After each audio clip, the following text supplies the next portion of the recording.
Hey everyone, this is going to be a very special live, super informative, and I'm gonna say life-changing. Yes, it's that important. The topic we're gonna talk about today with my guest, Sarah Baldwin. So hopefully you can hear me, waiting for her to jump in.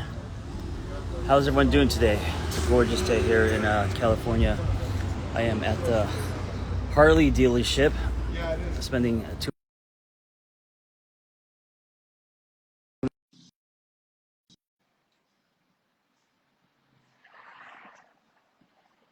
Come on, Instagram. There you go. Sarah, Hi, John. Good to see how you. are you? Can you hear me okay? Because I have I, these earpods in. I can And hear you great. I love that you're at the Harley dealership for this. first live ever doing it outside the Harley dealership. You know, I feel a little subconscious. I feel like I'm going to get judged. I don't know if dudes on Harleys are encouraging, quote unquote, influencers to do content outside the driveway. Um, but it's okay. So, everyone, this is Sarah Baldwin. And hey, can you introduce yourself? Because whenever I introduce people, I fuck it up, and I feel really bad. So, Yeah, I'll introduce myself. I'm Sarah Baldwin. Imagine that was it. I'm a somatic experiencing practitioner, so I focus on all embodied somatic work in the field of mental health. So, and if that word somatic is new for folks, essentially that means really addressing everything subcortically that's happening in our bodies in an embodied way. So, I help people regulate their nervous system. I teach at the polyvagal or with the polyvagal training team. So I teach clinicians around the world in this work and help other people do this. And then I also help people with somatic attachment, so how we relate to other human beings, and somatic parts work. And so it's just the other half, I would say, for everybody. If you think of like mental health primarily as more of a cognitive experience or talk therapy, this is the other half of mental health, is what the work I do. and just as important, and I think a lot of people, when they think of mental health, they just think about talking to the therapist. This is the other half that many forget about. And also the nervous system, which is kind of how Sarah goes into this. I think most people don't know how that impacts all areas of their lives, including their relationships. So Sarah and I are going to do a series. We're starting today, right now, but we want you to put in your calendar. We're going to do 3 of these. So one's today, and then one each week for 3 weeks, correct? Correct. Now, I don't know off the top of my head when those are happening, but if you Neither look do I. they're happening. We've shared it to our story. In my story right now, you can check it out. Yes, and I don't know where I'll be. I may be behind a dumpster, or I don't know where I'll be. But I wanted to talk about first how motorcycles can calm your nervous system and how that can ripple into your life.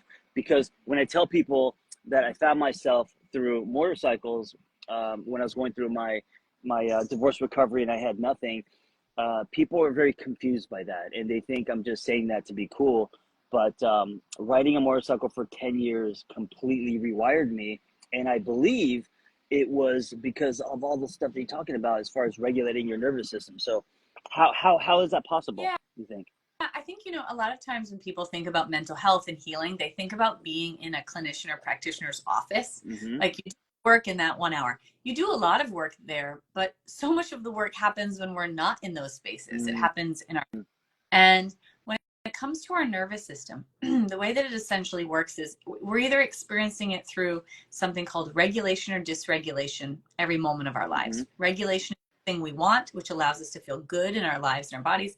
Dysregulation is the thing that we don't like, and the symptoms of that cause us dysfunction in our lives and suffering and stuckness and all of those other things. So when we're dysregulated, there's only 2 reasons this happens: because we're actually not safe in the present moment, or because of what's called perceived danger. Essentially, our nervous system thinks we're not safe because things in the past were not safe for us, even though the current situation is actually safe. And this is the majority of human suffering, really.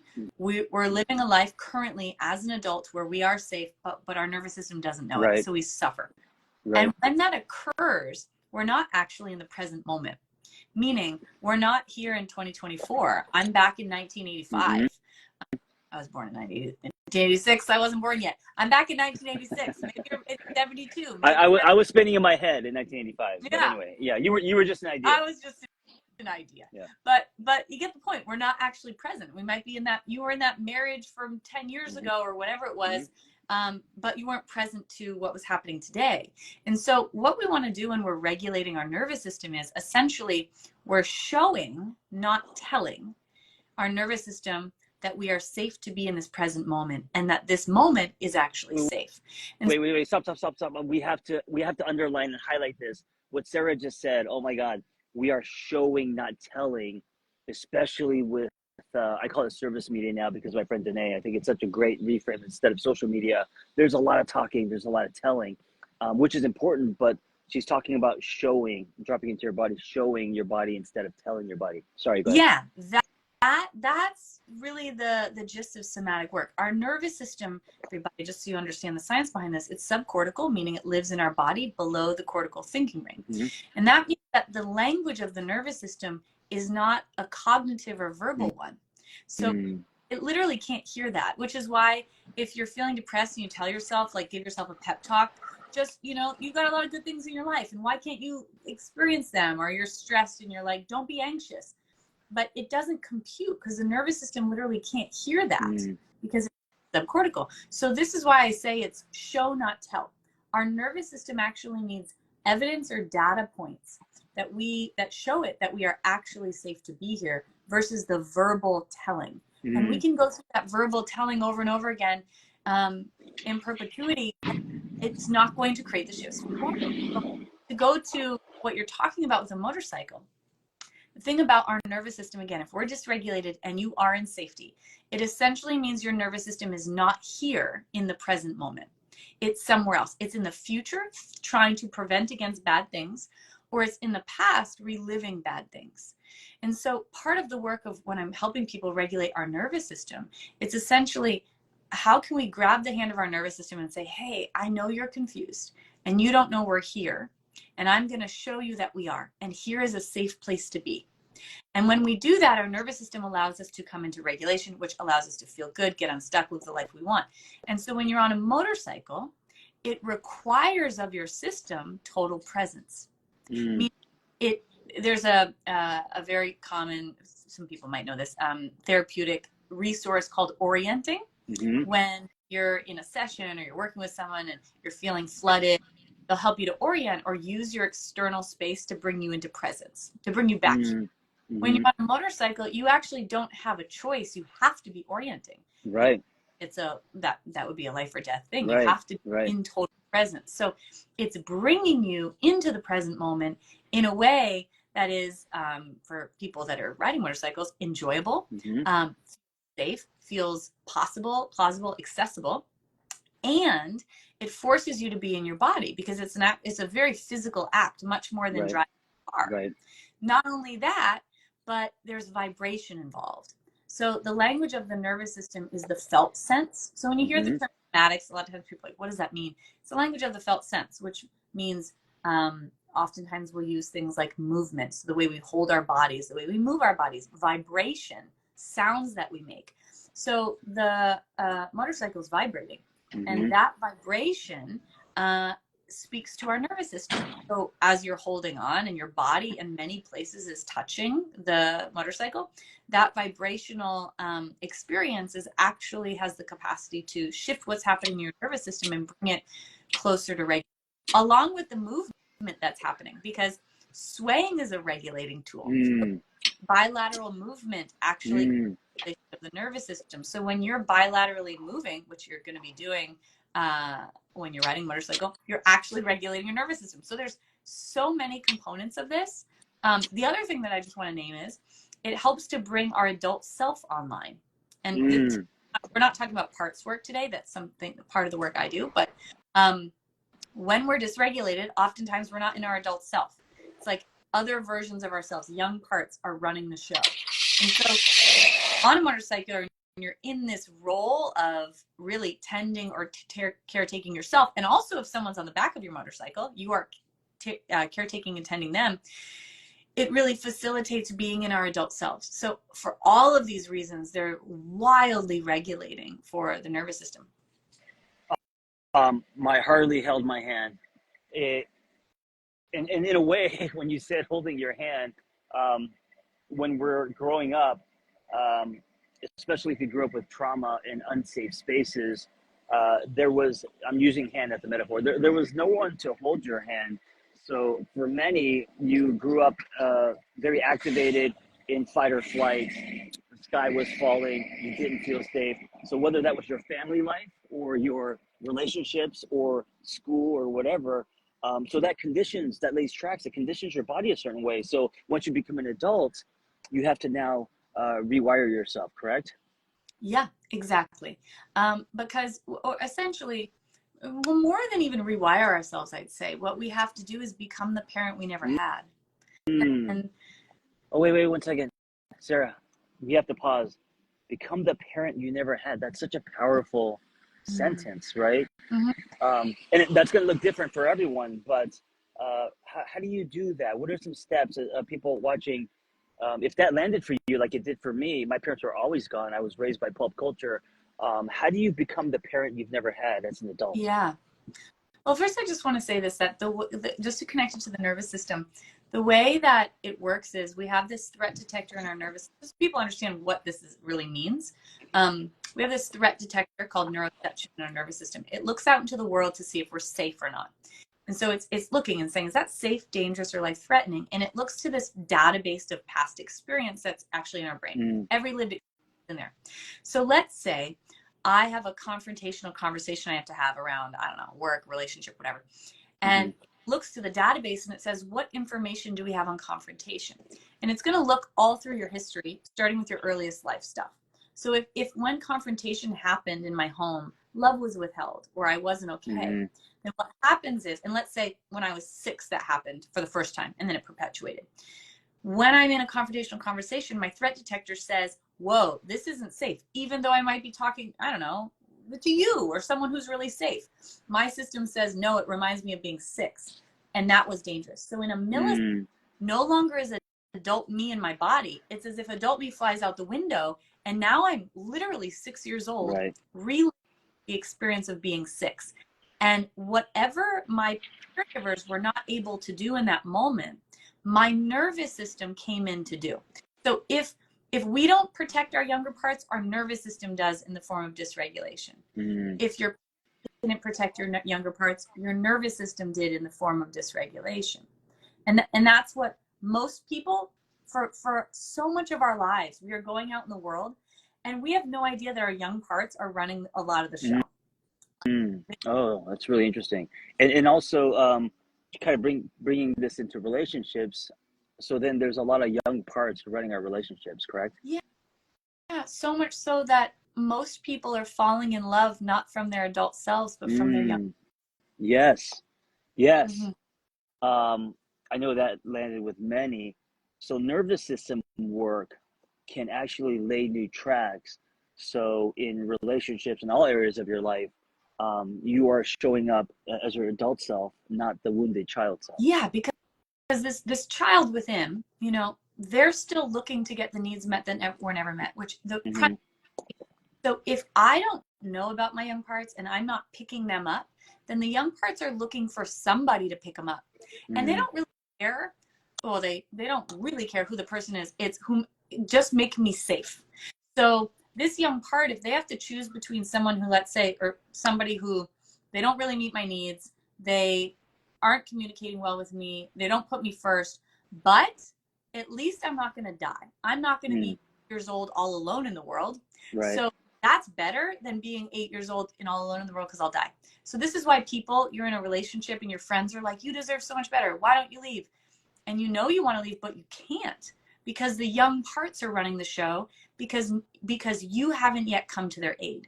And if we don't come to the aid of our young parts, they're going to look for validation in other people. They're going to look for validation in your work. It's never going to be enough because what they're looking for is to be loved. And there's no amount of your work that is ever going to fulfill that, or person, or anything else. So part of healing is, first we have to understand, what does adult me feel like in my body? And what does my young self feel like, because we can't, you don't feel and understand.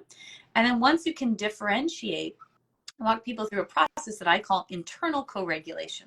So co-regulation is the connection of nervous system to nervous system. Like me and John are doing this now. Everybody listening, you're co-regulating with us. Internal co-regulation is me learning how to be in my adult self and then come to the aid of my young parts the way that no one ever could.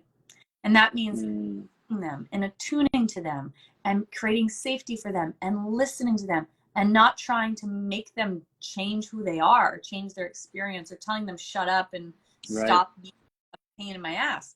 And is this what people mean when they say reparenting and also maybe self-soothing? Yeah, if you're doing right, this is what it looks like. And the thing that people get into trouble with, I see this like happen with a lot of coaches, or even I see it happening in therapeutic containers, is they do like inner child work where you're just going back and you're journaling about it and reliving the thing.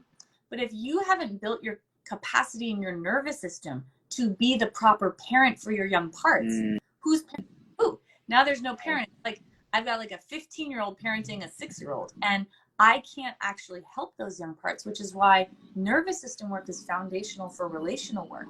Because if I can be in my adult self more and more, that means that no longer is my young self unsafe. They're now safe with me. And this is the liberated way of dating. This is the liberated way of being in relationship, because now I'm actually choosing love from choice versus survival. And most people choosing love from survival. Right. They don't even know it. Right. It's not only the liberated way, Sarah, it's the responsible way, wouldn't you say? Yeah. I mean, don't you think as adults, we all have a responsibility to regulate, self-soothe, reparent, and show up in a way that is the adult instead of the child that is grabbing and seeking and wanting, you know? Yeah, because therein lies when that happens, it's loving from survival, which isn't really love, survival. So it's sort of like this part feels like they're in the open ocean and they're drowning, and they don't really, they'll do anything to make sure they don't drown, which is really adaptive, including like, I guess I won't have needs, just don't leave me. Or I guess, I'll just shut down and disappear because that's all I know how to do because I don't feel safe in this relationship. And when we're actually in our adult selves, that's the only way you can have real intimacy. It's the only way that you can have real closeness and connection. And it's the only way for a relationship to actually be giving to your life instead of extractive. When we're really rooted in ourselves and our adult selves, then I'm choosing you, but I don't need you. I'm not going to die if you go away. It would be hard. I would have a lot of grief. And that way I can show up as my full self and take risks in the relationship because I know I'm going to be okay. And the only way to do that is through, first, we have to regulate our nervous system. So because I have to learn how to be a parent, a really good parent. And then I have to come to the aid of these parts. And when I do that, it changes this internal model or compass. Like we literally imprint new experiences for ourselves internally. And then, because people ask me this all the time, like, how do I attract different partners? And well, if you create an internal secure attachment, you've literally imprinted in essence, like a new childhood for yourself. And the result of that is now I'm actually drawing in people who emulate what I give myself because I've done it for myself. Well, yes, and also the higher the quality of relationship you have with you, the more you're able to draw boundaries, the more you're able to say no, the more you're able to tell people what you like, how you want to be touched, like all these things, that maybe as a child you're not able to do. Yeah, completely. How you want to be loved, basically. Yeah, and what you need in order to be loved well. And that it's that conflict is okay, because relationships are conflict.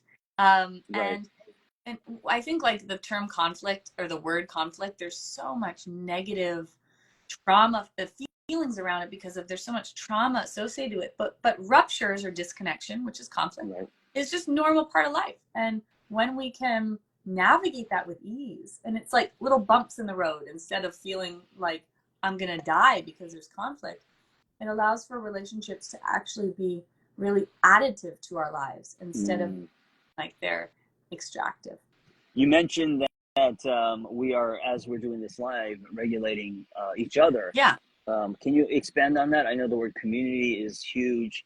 I just got back from a conference and we're talking about just the value of in-person, like-minded people, supportive, all that stuff. So how even here on the internet, how are we regulating each other, even if it's subtle? Yeah.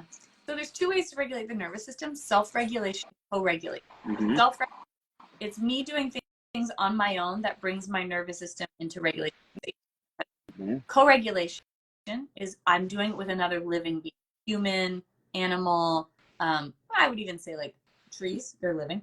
But really when we talk about this, we're talking about mammals or living beings.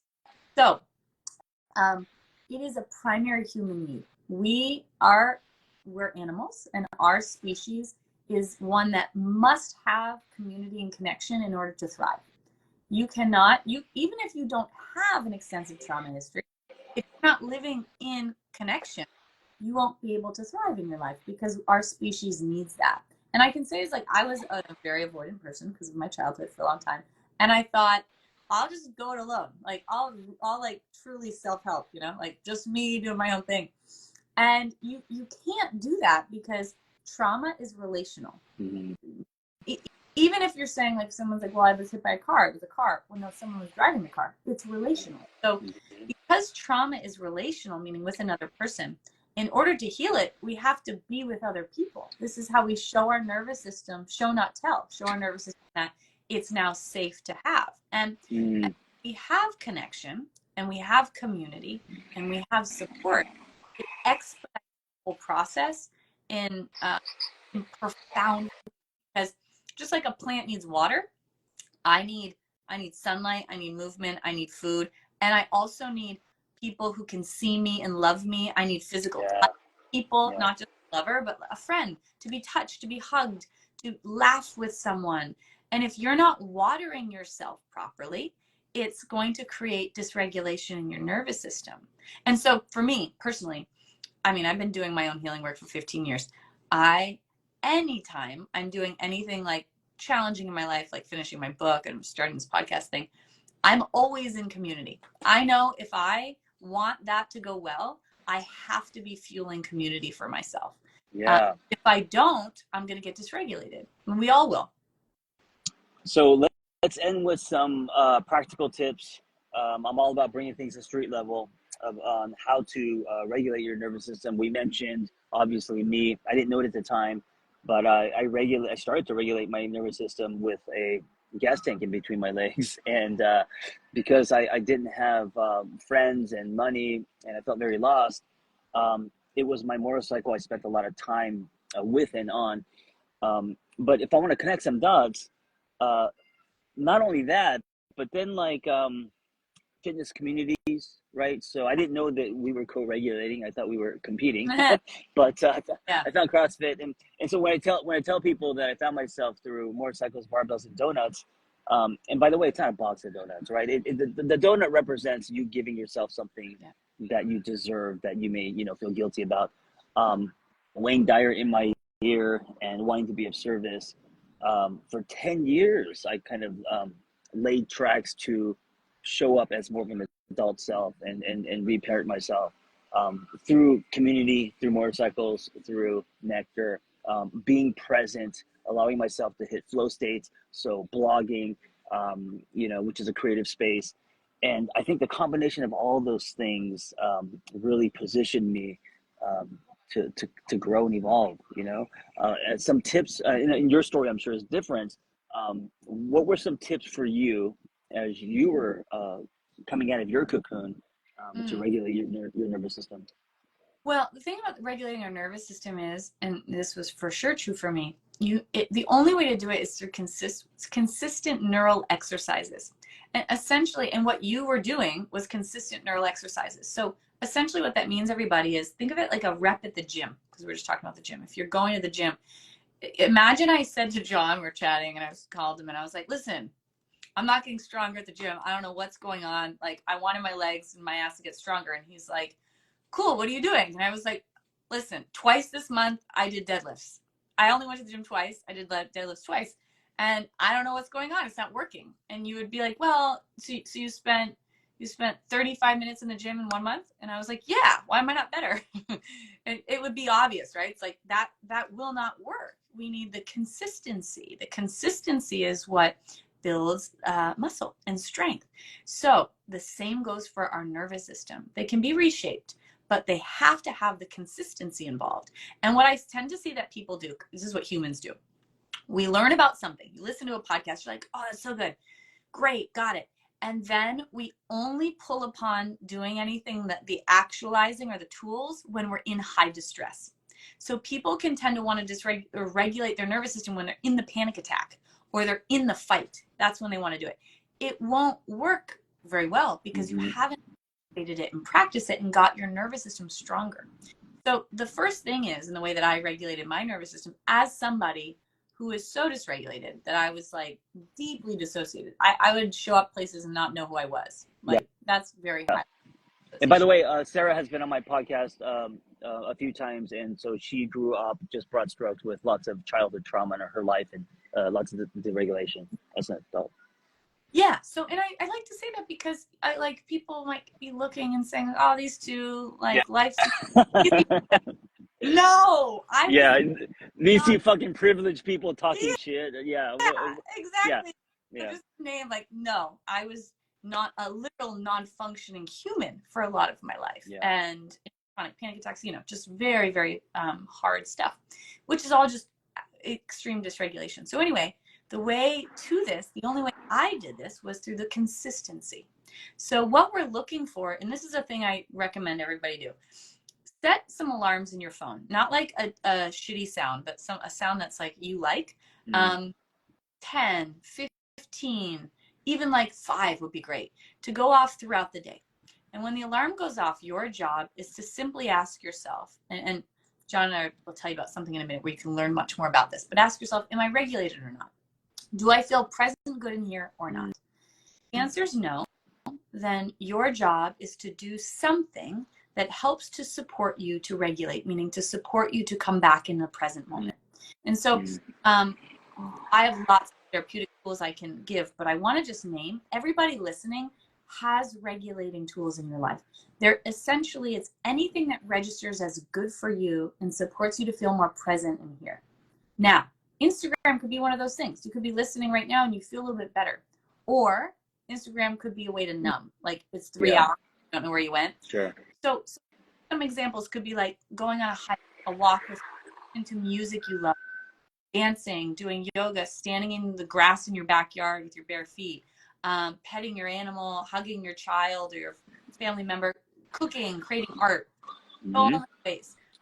Go outside and listen to some birds or whatever regulates, whatever feels good for you.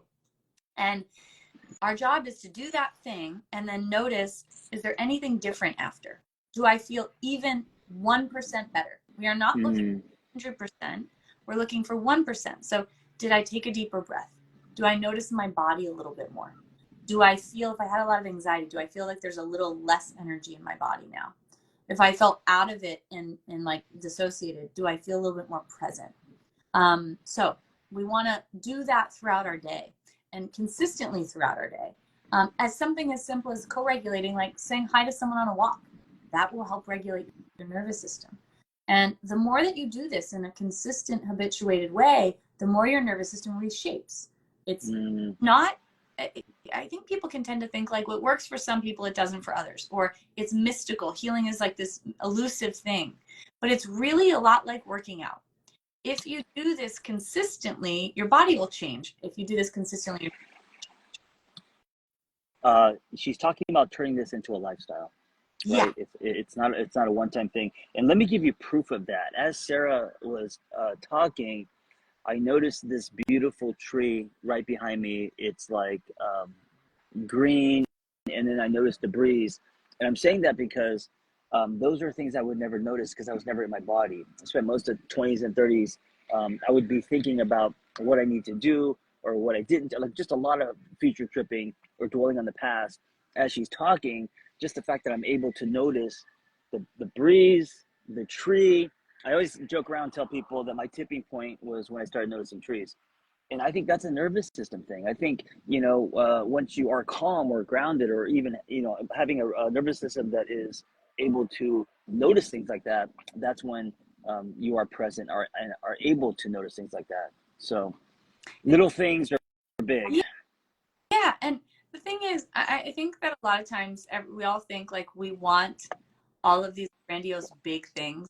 Like, And we want them fast. We want that. We want the hacks. Yeah. I want this, I want this partner thing, not partner thing, partner. I want this job. I want my job to change this big thing. But you can have, I've worked with, we both worked with thousands of people, and a lot of people who have so many of the things, but they are suffering immensely because the only thing we really want is we want freedom. We want peace and freedom. These give you freedom and peace, by the way. Exactly. Yeah. That's what we're wanting.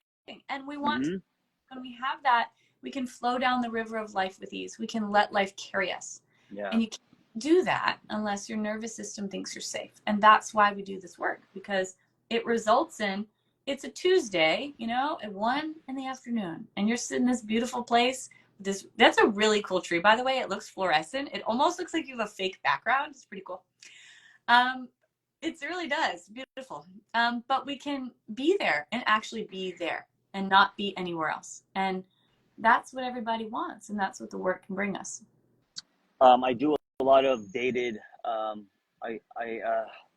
say a lot of things that are very dated from the 80s and 90s, and people are like, what the fuck are you talking about? Like once I said something was disappearing, as if Michael J. Fox couldn't get his parents back together, and people are like, what are you talking about? And I'm saying that because I want to recap, and I think it was it Jerry Stott or Springer Stott? There was a Yes, I remember. Thank you for not making me feel that old. Springer Stotts? This morning I was on a call and I said, it's like going through your nervous system's going through your Rolodex of it all. This person was like, what is that? What is a Rolodex? And I was like, wow, I'm old. I'm really old. Yes. Anyway. Rolodex, Etch-a-Sketch. You know what? I'm saying that shit, and I'm going to continue to, because that's my truth. But here's the Springer's thought or recap. First, nervous system is not something extra. It is like what Sarah was saying. It's the other side of the coin when it comes to wellness. If talk therapy, right, is one side. And I think it really is the peanut butter and chocolate, right? So it's not just talking about your feelings. I love when Sarah said to show, not to tell, right? And so if that's the case, we just told you some ways to do it. And also they could be different. I call my nervous system riding motorcycles. Sarah has done it other ways. You can do it different ways. So it's not about how you do it. What's important is that you turn it into a lifestyle. Yeah. And if you do, everything from who you attract to how you love to how you repair, it goes on and on, is going to change. So we're talking about really changing your nervous system so you could be potent, so you could also give the most, not only in your relationship, but in your life. And I think there's a responsibility to that. Yeah. Anything else, Sarah, just to recap? I think that's good. I don't know, like we could talk all day about it, but yeah, it just lastly to say, it's the answer to having the relationships you want. You can't learn about, you cannot just read the book Attached or read John Bowlby's work if you're nerdy like me, you might, and think that's going to change your life. It'll make you have a better understanding of what's happening, but it will not change your life. The vehicle responsible for how you relate to other people, the people you draw on, how you show up in relationships is your nervous system. So if you want to change your nervous, your yeah, someone says, will this save your life? You know what? In a way, yes, it will. I actually think, and Sarah talks about this, I think it saved her life. It literally saved my life. I was want to be here. I wanted to be here. I was trapped in what I would call hell, which is perpetual dysregulation and really non-functional, everybody. Like, I just want you to know that, and it's the only thing that saved my life. Somatic works. Well, thank you for sharing your story and all the work that you do. Sarah and I, if you want to hang out with us in person, end of May, we're doing a nervous system retreat. So my miserable fucks retreat, which I do once a month or so, this is going to be all about the nervous system. So Sarah's going to school you, but not only that, I was just going to say you're like a walking encyclopedia. Encyclopedia is another term that no one knows what the fuck I'm talking about. But we're going to do a lot of showing, meaning ice plunges, breath work. So we're going to really drop into our bodies, and we're going to be in the mountains, in nature, great coffee, chef, and community, right? So there'll be possibly 12 to 20 people in my living room, and we're going to be regulating ourselves, if that makes sense. And I asked a lot, like, okay, so what are the tools, the therapeutic tools? I'm going to be giving everybody an actual therapeutic toolbox. Like, you're going to be we're going to map your nervous system. So you're going to understand at any moment what's happening in your nervous system. So you're literally going to know all of that. Then I'm going to give you the actual therapeutic tools that you need to regulate out of each of the states you're in. And that's just the beginning. We're going to do that. We're going to look at how to shift your relationships, harness your nervous system relationships, but to really become free and change your life. And all of it being practical. Yes. Like, what do I do? Yes. And that's going to give you. Also over a weekend. Yeah. Nonstop. Take a week off. It's a summer camp over a weekend. Anyway, so tap my bio for that, and you could follow Sarah. Sarah, where can we find you? At Sarah B Coaching. You can Sarah B Coaching. Follow, see what's happening. Yeah, and she has courses and lots of stuff. But I gotta say, her Instagram content is so powerful. She's a primary color when it comes to influencers. So put her in your toolkit, and we will see you in the woods. Now we're doing 2 more of these, so we will see you next week as we go deeper and talk more about nervous system activation, reparenting, and all the stuff. Thank you. Thanks. All right. Be well. Bye.